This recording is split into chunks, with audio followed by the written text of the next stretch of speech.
Hello everyone, hope you all are doing good in your studies. तो आ गया है part 18 MCQ for nursing officer exam. तो अगर आप ये वीडियो पसंद कर रहे हैं तो प्लीज़ लाइक करिए इस वीडियो को and subscribe to my channel. ऐसे ही पार्ट 17 ऑलरेडी बन चुके हैं जिसमें मोस्ट रिपीटेड क्वेश्चंस जो हैं मैंने एक्सप्लेन किए हैं, जो कि बहुत बार रिपीट हो चुके हैं नॉर्सेट के एग्ज़ाम्स में, एएसआईसी के और अदर स्टेट के नर्सिंग ऑफिसर के एग्ज़ाम में। तो ये भी कुछ क्वेश्चंस हैं और 17 पार्ट ऑलरेडी बन चुके हैं, आप उसको जाके देख सकते हैं पीछे, और मैंने काफ़ी टॉपिक्स भी डिस्क्राइब किए हुए हैं। तो विदाउट एनी डिले स्टार्ट करते हैं with our first question. The nurse put a restrain jacket on a client without the client permission and without the physician order, the nurse may be guilty of. एक nurse है, उसने एक patient की without permission ही restrain jacket जो है उसको डाल दी है, ठीक है। तो अब ना उसको कहीं से ऑर्डर किया था फिजिशियन ने, ना ही उसकी क्लाइंट की परमिशन थी, तो नर्स किस चीज़ की गिल्टी होगी? बैटरी, निगलेक्ट, असॉल्ट या फिर invasion of privacy. Important question है, टॉट में से क्वेश्चन है ये। तो क्या ऑप्शन होगा? बैटरी। देखो, टॉट दो तरह के होते हैं, एक होता है इंटेंशनल, ठीक है, एक होता है नॉन इंटेंशनल, ठीक है। जो इंटेंशनल में है उसमें जो ज़्यादा मैं समझा दूँ इस टाइम, बैटरी और असॉल्ट पे बहुत क्वेश्चन आते हैं, ठीक है। बैटरी मतलब कि किसी को टच करके हार्म करना, लाइक किसी को बांध दिया, जैसे इसमें इसने पेशेंट को उसकी परमिशन के बिना बांधना। और असॉल्ट में क्या होता है कि तुमने उसको हाथ नहीं लगाया, जैसे कि हम किसी पेशेंट को डरा के कहेंगे मेडिसिन खा ले, गेस्चर से आंखें निकाल देंगे या फिर उसको डांटेंगे, उसको हाथ नहीं लगाएंगे बट उसको डांटेंगे और अपने गेस्चर से, एक्सप्रेशन से उसको डराएंगे, उसको बोलते हैं असॉल्ट। तो बैटरी क्या होता है? With touch without permission. दोनों में क्या करते हैं हम? पेशेंट से परमिशन नहीं लेते, ना ही हमें ऑर्डर ने, फिजिशियन ने ऑर्डर किया होता है, बट असॉल्ट में हम टच नहीं करते और बैटरी में हम टच कर देते हैं पेशेंट को, उसको बांध दिया, ठीक है, या फिर उसको मेडिसिन खिला दी कोई और, मतलब कि उसको टच करना। There is a difference between battery and assault. और नॉन इंटेंशनल में कौन से आ जाते हैं? Negligence and malpractice. Negligence मतलब ध्यान नहीं दिया, ठीक है, इधर उधर चले गए उस चीज़ पे, और माल प्रैक्टिस मतलब कोई फॉल्ट कर दिया, डिफ़ॉल्ट कर दिया, ठीक है, बाई मिस्टेक, ठीक है। इंटेंशन में और भी बहुत सारे आते हैं, फ्रॉड आता है, डिफेमेशन ऑफ करेक्टर आता है, ठीक है। तो ये एक इम्पॉर्टेंट टॉपिक है, टॉट इससे क्वेश्चन आते हैं। नेक्स्ट पे चलते हैं। Which intervention would you accept to render to a client in a sickle cell anemia crisis? एक पेशेंट है, उसको सिक्कल सेल एनीमिया क्राइसिस हुआ है, तो नर्स कौन सी इंटरवेंशन एक्सेप्ट है उसको देने की? Administer of a thrombolytic medication, administration of hydroxyurea, placing the client in a Trendelenburg position, या फिर placing the client in a lithotomy position. तो सिक्कल सेल एनीमिया है, हमने एक पीछे एमसीक्यू के पार्ट में किया था कि जो सिक्कल सेल एनीमिया है इसमें कैसी शेप हो जाती है सेल की? ऐसी, ठीक है। इससे क्या होता है कि जो ब्लॉकेज हो जाती है ब्लड की, ठीक है, ऑब्वियसली ऐसे से सेल जो है वो ब्लड वेसल्स में ब्लॉकेज करेगा, जिसकी वजह से ऑर्गन को ऑक्सीजन नहीं पहुंचेगी, ब्लड नहीं पहुंचेगी, तो वहाँ पे बहुत ज़्यादा क्या हो जाता है? पेन होता है। तो हमने always administration of hydroxy urea करना है। ये क्या है? एक पेन किलर है, बिकॉज सिकल सेल एनीमिया वाले पेशेंट को बहुत ज़्यादा पेन होता है। थ्रोम्बोलिटिक तो देने का कोई फ़ायदा ही नहीं है, उसको कौन सा कोई क्लॉट बना है। ट्रेंडलेनबर्ग पोजीशन नहीं देंगे, किसको देते हैं हम? ये शॉक वाले पेशेंट को। लिथोटमी पोजीशन हमारी कहाँ यूज़ होती है? गायनी के प्रोसीजर्स में। सो नेक्स्ट पे चलते हैं। Select the arterial blood gas that you would report to the client physician because it is not within the normal parameters. कौन सी ऐसी इनमें से जो है रीडिंग है तुम फिजिशियन को बताओगे क्योंकि वो नॉर्मल पैरामीटर्स में नहीं है? तो partial pressure of carbon dioxide is 40 mm of Hg, oxygen का है 65 mm of Hg, arterial blood pH है 7.39 और SpO2 है 96%। तो कौन सी जो है इसमें? तो जो हमारी ऑक्सीजन का पार्शियल प्रेशर है वो बहुत कम है। देखो ये रीडिंग्स इम्पॉर्टेंट है। कार्बन डाइऑक्साइड का कितना होता है? CO2 का होता है 35 से 40, ठीक है, और ऑक्सीजन का कितना होता है? 80 से 100। pH ऑफ द ब्लड कितनी होती है? 7.35 टू 7.45। और सैचुरेशन हमें बिल्कुल सही बता रखी है, दैट इज़ 96% जो है हमें ठीक है। बट सबसे ज़्यादा कम कौन सी हो रखी है यहाँ पे, 65 mm ऑफ Hg, बाकी सारी इन द रेंज है, ठीक है। तो हम फिजिशियन को क्या बताएंगे कि उसका पार्शियल प्रेशर ऑफ ऑक्सीजन जो है वो कम आ रहा है, बाकी सब उसका सही है। नेक्स्ट पे चलते हैं। What is an intrinsic risk factor that places the client at high risk of pressure ulcer? इसमें से कौन सा intrinsic risk factor है? Intrinsic मतलब internal risk factor है जो कि client को pressure ulcer के risk में डाल सकता है। Options है pressure, shearing, impaired tissue perfusion, friction. Internal, intrinsic मतलब internal, तो कौन सा है, टिश्यू परफ्यूजन, क्योंकि टिश्यू जो है बॉडी के इंटरनल से ही जो है इम्पेयर्ड है, इसीलिए वो रिस्क पे है। प्रेशर भी बाहर से डलेगा, शेयरिंग फोर्स भी बाहर से आएगी और फ्रिक्शन भी बाहर से होगी, बाहर के सरफेस से। But impaired tissue perfusion, tissue ही अंदर से परफ्यूजन हो रखा है उसका, नहीं हो रखा ढंग से, तो इसलिए वो रिस्क पे आएगा। नेक्स्ट पे चलते हैं। A 13-year-old boy is admitted to the pediatric unit with the diagnosis of viral meningitis. एक 13 years का बच्चा है, बॉय है, उसको वायरल meningitis हुआ है, एडमिट हुआ है। ही इज एक्सपीरियंस स्वेयर वाला उसको हेडेक हो रहा है, स्टिफ नेक, वॉमिटिंग, फोटोफोबिया है। The nurse can make him more comfortable by, उसको ये सब चीज़ें हो रही हैं तो उसको नर्स कंफर्टेबल कैसे करेगी।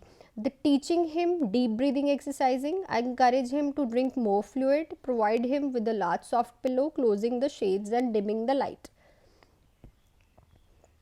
तो उसको कैसे वो कंफर्टेबल करेगी, उसको हम क्या करेंगे, close the shades and dimming the light, because इससे क्या होगा, पहली बात तो उसको हेडेक नहीं होगी, क्योंकि देखो अगर उसको कभी कभी होता है ना कि हमें हेडेक होती है तो हमें लाइट अच्छी नहीं लगती, तो हम क्या करेंगे, शेड्स को कर देंगे बंद, ठीक है। और वॉमिटिंग और फोटोफोबिया से क्या होगा, उसको घबराहट भी होती है फोटोफोबिया से, तो हम लाइट्स को डिम कर देंगे।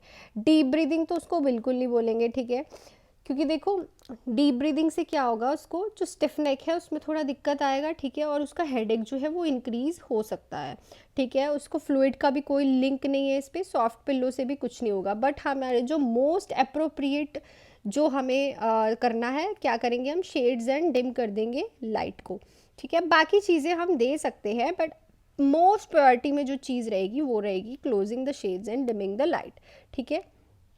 सो नेक्स्ट पे चलते हैं। The patient has a lack of comprehension of both verbal and written language.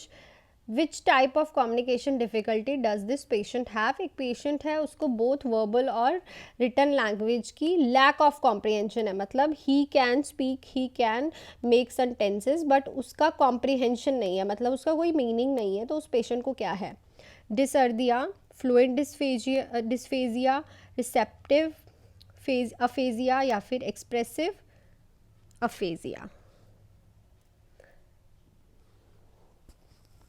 तो उसको क्या चीज़ है, रिसेप्टिव अफेजिया। रिसेप्टिव अफेजिया का मतलब क्या होता है कि जो पर्सन है वो बोल भी सकता है, ठीक है, और वो सेंटेंसेस भी जो हैं वो बना सकता है, बट कोई मीनिंग नहीं होगा, उसका कोई भी मीनिंग नहीं होगा।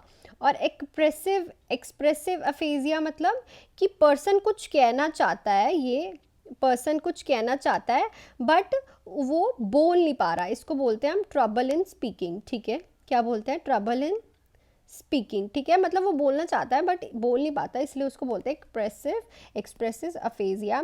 फ्लुएंट डिस्फेजिया का मतलब होता है कि उसकी फ्लुएंसी नहीं बनती बोलने में, नो फ्लुएंसी। डिसर्दिया का क्या मतलब होता है, जो जिस मसल्स के साथ हम बोल पाते हैं उनकी क्या हो जाती है, वीकनेस, ठीक है। तो मैंने चारों बता दिए हैं, अगर कुछ भी आता है इनमें से तो आप लिख सकते हैं, टिक कर सकते हैं। नेक्स्ट है, which is the priority intervention in the emergency department for the patient with the stroke. एक पेशेंट आया स्ट्रोक से, प्रायोरिटी इंटरवेंशन क्या होगी, administer of osmotic diuretic to reduce cerebral oedema, maintenance of respiratory functions with the patent airway and oxygen administration, intravenous fluids replacement, या फिर all of the above. तो हम क्या करेंगे, तो किस पे जाएंगे, ए बी सी पे। Always go for A B C in a stroke. हमने क्या करना है, रेस्पिरेटरी मेंटेन करना है, patent airway and oxygen administration करनी है, A B C is in the priority. Next पे, the nurse should include which of the following instruction when developing a teaching plan for a client who is receiving isoniazid and rifampicin for treatment of tuberculosis. Isoniazid and rifampicin उसे दी जा रही है, तो instructions क्या plan करेगी जो हमारी नर्स है? Take the medicine with antacid, limit alcohol intake, increased intake of dairy product, double the doses if a drug dose is missed.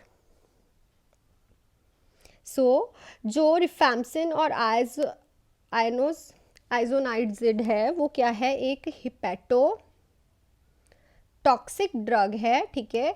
जो हिपैटोटॉक्सिक ड्रग है उसको ऑब्वियसली हम क्या इंस्ट्रक्ट करेंगे कि लिमिट द अल्कोहल इनटेक, या फिर बिल्कुल ही बंद कर दो, बिकॉज अल्कोहल जो होती है वो भी हिपैटोटॉक्सिक होती है, हिपैटिक लीवर पे बहुत ज़्यादा इफेक्ट डालती है, ठीक है। आइसोनाजिड एंड रिफेम्सिन दोनों हिपैटिक टॉक्सिक ड्रग हैं। नेक्स्ट पे चलते हैं। A client is diagnosed with bipolar disorder, asked the nurse why it is necessary to have a serum lithium level drawn every 3 to 4 months. The nurse response should be based on which of the following? एक client है, उसको bipolar disorder है, तो वो पूछ रहा है कि जो सीरियम लिथम लेवल है वो ऑलवेज क्यों चेक कराना पड़ता है थोड़े थोड़े मंथ के बाद? तो नर्स उसको क्या रिस्पॉन्स करेगी? To monitor compliance with the medicine, कि हमें देखना है मेडिसिन वर्क कर रही है। To prevent toxicity related to the drug therapeutic range, देखनी है कि टॉक्सिसिटी तो नहीं हो रही, थेराप्यूटिक रेंज से बढ़ तो नहीं गया। To monitor the client WBC count, white blood cell count देखना है।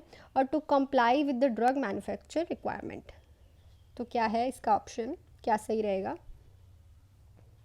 हम क्या कहेंगे? To prevent the toxicity related to the, obviously जो लिथियम टॉक्सिसिटी वाला पर्सन होता है, ठीक है, तो क्या होता है इसकी रेंज होती है 1.2, ठीक है। अगर वो 1.5 हो जाती है तो इट मीन्स उसकी टॉक्सिसिटी क्या हो गई है? इंक्रीज हो गई है। मैं ऑलरेडी ये टॉपिक तुम्हें समझा चुकी हूँ, तो आप लिथियम टॉक्सिसिटी पढ़ सकते हो, बिकॉज डैम श्योर है कि इसमें से क्वेश्चन आना ही आना है, ठीक है। तो उसको आप थोड़ा फास्ट फॉरवर्ड करके जल्दी से पढ़ लीजिए ताकि आपको कॉन्सेप्ट क्लियर हो जाए।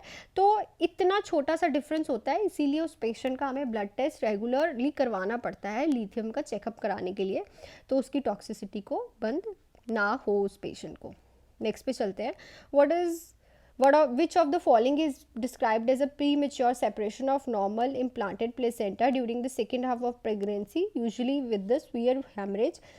किस चीज़ को बोलते हैं कि जो नॉर्मल इम्प्लांटेड प्लेसेंटा है वो अलग हो जाता है second half of the pregnancy में, और उसके साथ स्वीयर हैमरेज ब्लीडिंग भी होती है? Placenta previa, ectopic pregnancy, abruptio placenta, या फिर इनकम्प्लीट अबॉर्शन? तो किसको बोलते हैं? किसको बोलते हैं? Abruptio placenta. प्लेसेंटा क्या होता है? जहाँ पे लगा होता है वहाँ से उसकी सेपरेशन होनी स्टार्ट हो जाती है। ये भी एक इंपॉर्टेंट टॉपिक है, अगर आप चाहते हो अब्रप्शियो प्लेसेंटा और प्लेसेंटा प्रीविया मैं करवाऊँ तो आप मुझे कमेंट सेक्शन में लिख देना। नेक्स्ट पे चलते हैं। Which of the following is a increase risk of abruptio placenta? किसी को अब्रप्शियो प्लेसेंटा है तो इसमें से कौन सा रिस्क फैक्टर जो है वो इंक्रीज करता है इसके chances? Pre-eclampsia, previous placenta abruptio, gestational diabetes, none of these? दिमाग लगाने वाला क्वेश्चन है, तुम्हें पता चल जाएगा। प्री-एक्लैम्प्सिया, जब भी पेशेंट का हाइपरटेंशन होगी उसको ज़्यादा इंक्रीज होंगे अब्रप्शियो प्लेसेंटा के चांसेस, ठीक है। हाइपरटेंशन में ज़्यादा इंक्रीज होते हैं अब्रप्शियो प्लेसेंटा के चांसेस। नेक्स्ट पे चलते हैं। In polio vaccine inner square of VVM is lighter than the outer square, it means एक पोलियो की वाइल है, ठीक है, उसका जो उस पर बना होता है ना VVM ऐसे करके सर्कल, उसका जो अंदर वाला सर्कल है वो थोड़ा लाइट हुआ है बाहर वाले सर्कल से, मतलब हल्का सा। तो उसको हमने क्या करना है? डिस्कार्ड करना है, शेक करना है यूज़ करने से पहले अच्छे से, before bring the vaccine to room temperature, या फिर यूज़ द वैक्सीन। हम क्या करेंगे? यूज़ करेंगे उस वैक्सीन को। देखो ऐसे 4 बने होते हैं।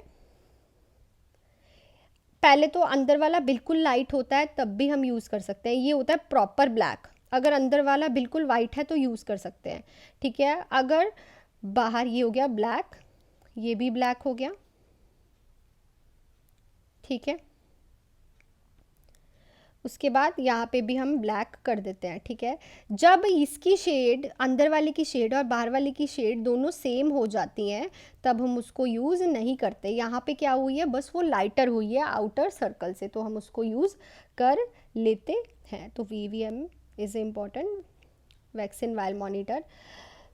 ये थे हमारे कुछ आज के क्वेश्चंस। मैं दोपहर में एक और वीडियो डाल दूँगी, ठीक है, और आप इनको एक बार पढ़ लीजिए, बहुत इंपॉर्टेंट क्वेश्चंस हैं। और अगर आप टॉपिक चाहते हैं डिस्कस हो अब्रप्शो प्लेसेंटा वाला तो कमेंट सेक्शन में लिख सकते हैं।